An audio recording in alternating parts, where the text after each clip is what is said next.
Guys, আশা করি আপনারা ভালো আছেন। আমিও ভালো আছি। আজকে একটা নতুন রেসিপি নিয়ে আসলাম আপনাদের সামনে। আজকে আমি কিন্তু রান্না করব ছানা আর আলু তরকারি। দেখুন, আমি আলু আগে থেকে কেটে নিয়েছি, আলু আর মরিচ, আর এদিকে দেখুন ছানাটা পিস পিস করে কেটে রেখে দিয়েছি। এখন আমি গ্যাসটা অন করব। তো কড়াইটা এখন আমার গরম হয়ে গেছে। এখন তেল ঢেলে দিব ছানাগুলো ভাজার জন্য। এই যে দেখুন, তেলটা এখন আমার গরম হয়ে গেছে। এখন ছানাগুলো ভাজবো। ছানাগুলো আমি এখন দিয়ে দিচ্ছি। তো দেখুন, এখন আমার ছানাগুলো কিন্তু ভাজা হয়ে গেছে। এগুলো এখন আমি উঠিয়ে নিচ্ছি। এই যে আমি এখন ছানাগুলো উঠিয়ে নিচ্ছি।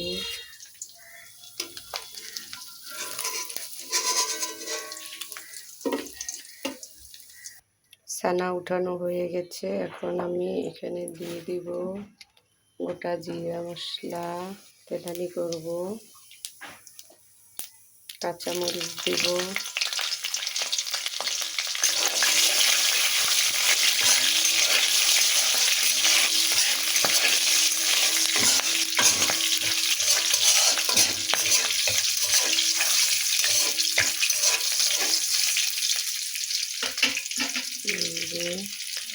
তেলানি করা হয়ে গেছে। এখন আমি আলুটা দিয়ে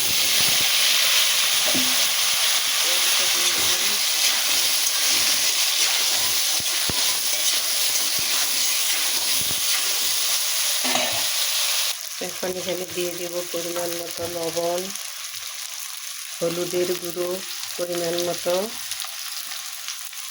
এরপর এটাকে অনেকক্ষণ ধরে কষাইতে হবে। আলুটাকে কষাইতে হবে আলুটাকে।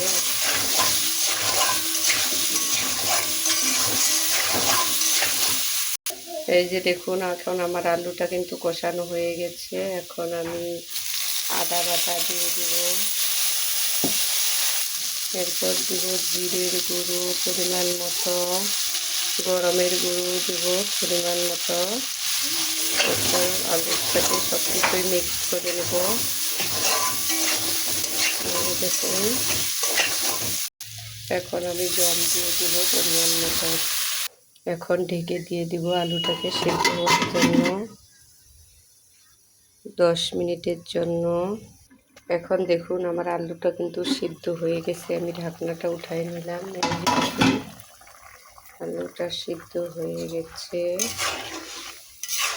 কালারটা ভালো আসেনি, কারণ আমি এখানে শুকনো মরিচ ব্যবহার করিনি। আমার মেয়ে খাবে, এই জন্য আমি ওর জন্যই শুধু এই তরকারিটা বানাচ্ছি। ও অন্য তরকারি খাবে না, এই জন্য কিছু মনে করিয়েন না যে তরকারির কালারটা কেন এরকম।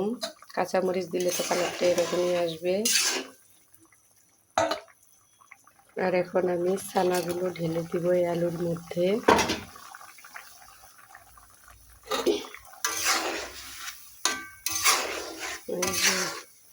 আমার তরকারিটা রান্না করা হয়ে গেছে।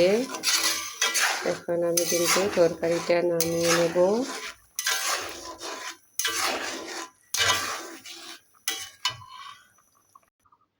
এই যে দেখুন, আমি তরকারিটা নামিয়ে নিলাম। এখন কিন্তু আমি আমার মেয়েকে খেতে দিব। এই যে দেখুন, আমার মেয়ে কিন্তু এখন খেতে বসে গেছে। ওই যে ছানার তরকারিটা নিচ্ছে, ওটা দিয়ে শুধু খাবে। অন্য তরকারি খেতে চায় না, এই জন্য এই তরকারিটাই শুধু নিল, বাকি তরকারিগুলো আর নিল না। ছানা ওর খুব পছন্দ। ওগুলো আগে খাও মা।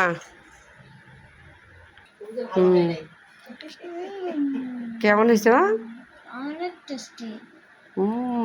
ছানাটা খাও, একটা ছানাটা খাও, কেমন হয়েছে?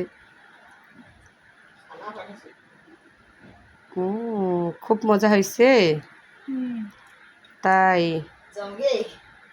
তো বন্ধুরা, আজকের ভিডিওটা এ পর্যন্তই। সবাই ভালো থাকবেন, সুস্থ থাকবেন। আর আমার রান্নাটা কেমন হইলো অবশ্যই আপনারা কমেন্ট করে জানাবেন।